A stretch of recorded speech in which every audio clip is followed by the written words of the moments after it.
Hello, welcome back to my channel. My name is Andrew. Today I'm going to be doing a spoiler-free review of Forever Interrupted by Taylor Jenkins Reid.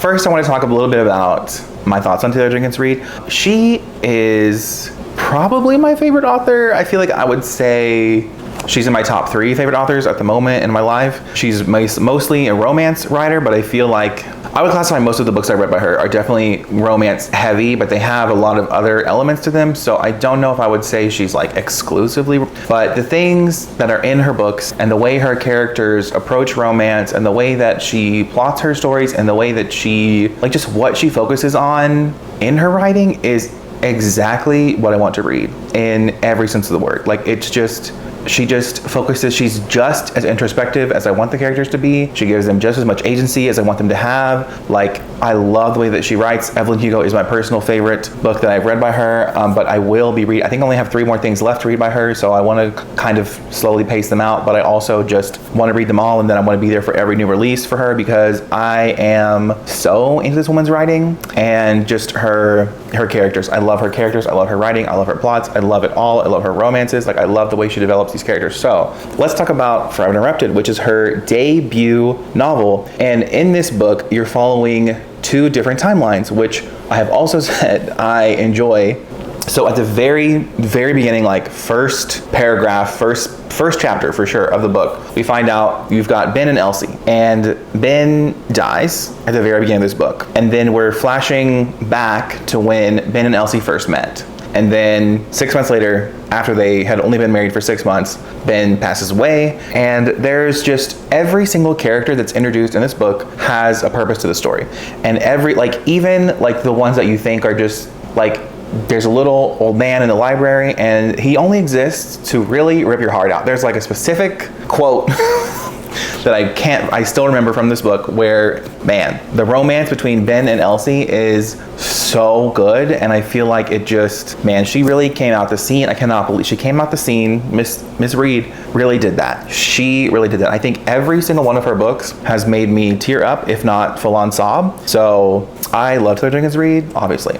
But this book, you're just slowly watching them fall in love, and you just know it, and it hurts every time. Every single time that anything cute or anything adorable happens, you're like whacked with this like, oh, but we know it's coming. And it's so fucking sad, but it's so well written, and I just love them as a couple. I feel like obviously when romance is the main genre, like your opinion of the couple is a very important factor in your enjoyment of the story, but I feel like Ben and Elsie's romance just developed in a way that was like perfect. It was like straight out of a fairy tale almost, but so tragic because of, you know, how it is going to end / how it began, because like I said, Taylor Jenkins Reid likes to play with time. She likes to have your characters experiencing different things, and I love that. I really like that storytelling device where we're going, because it just keeps you interested in like, okay, well, this is what happened. You know what happens in the future, but I mean, it has to be done well, obviously, because if it's like a situation where all these characters are getting out alive in the future, like,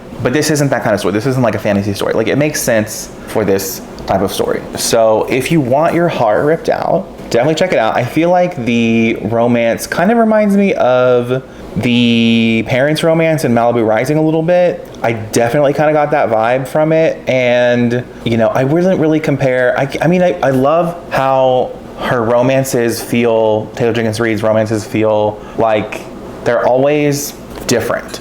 I feel like every book I read by her, the characters feel like different characters. I don't feel like she's just rehashing the same tropes or she's just putting the same characters in the it's never like that. Every single book I've read by her, every character feels like it's very, very fleshed out. It's very its own. And something I love about her writing is that she really focuses on kind of female rage in a way. I feel like she's always like this whole dynamic between Elsie and Ben's mom. There's a whole scenario that I won't get into because of spoilers, but I just feel like it was so well written and it didn't make anybody out to be, I didn't think, like a villain in a way. Like, it obviously could have turned, like the mom could have come out in a way and it could have come across in a certain way, but it didn't, because every character's reactions make sense and every character's motivations make sense. So you never have, I just feel like, but every character has its like every character isn't going to sit there and let you just like none of them just sit there and take it. Like, they all are very vocal,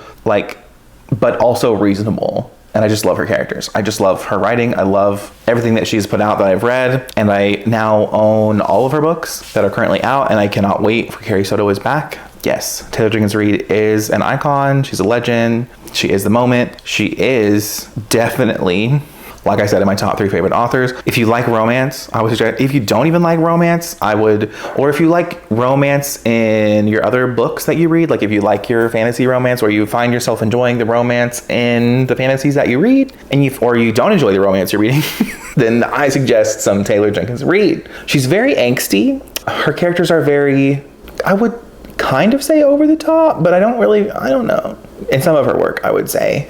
Very dramatic. I like drama though. Like I like to read drama. I don't like drama in my own personal life. I like things to be nice and simple. But when it comes to what I'm consuming in media, I want drama. I want to be entertained. I want to find the characters to just really step up on their soapboxes and just monologue at me. You know what I mean? Like I just want you to tell me what you're passionate about. I think that's a word. You know what? That's the word I would use to describe how I feel about most of Taylor Jenkins Reid's characters. They all have passion. They're all very passionate. And I love characters with lots of passion. So that is why she is for me, and I will be reading all her work, as I said. So please let me know your thoughts on any Taylor Jenkins Reid book that you have read. If you have not read her debut, I would highly suggest it because it's just so interesting to see her development as an author, but also like her talent from the beginning. Like I feel like she has been talented ever since this came out. It has a fairly low rating on Goodreads, which I gave it a 4 out of 5. I mean, it was close to a 5 because it's so good compared to other stuff I've read this year. But I mean, I know she can do better because I've read better, but also this is phenomenal. Like this is phenomenal. This is a very high 4-star read for me. Yes, let me know your thoughts. Please leave me a comment about anything to do with Taylor Jenkins Reid. I would really appreciate it. Or other romances that you feel are similar to hers that you've enjoyed, you know, full of drama and angst and characters with agency. I would love to know. I will also leave my Instagram, Goodreads, and Twitter. It will all be in description for you to check out if you would like. Otherwise, have a great day. Bye.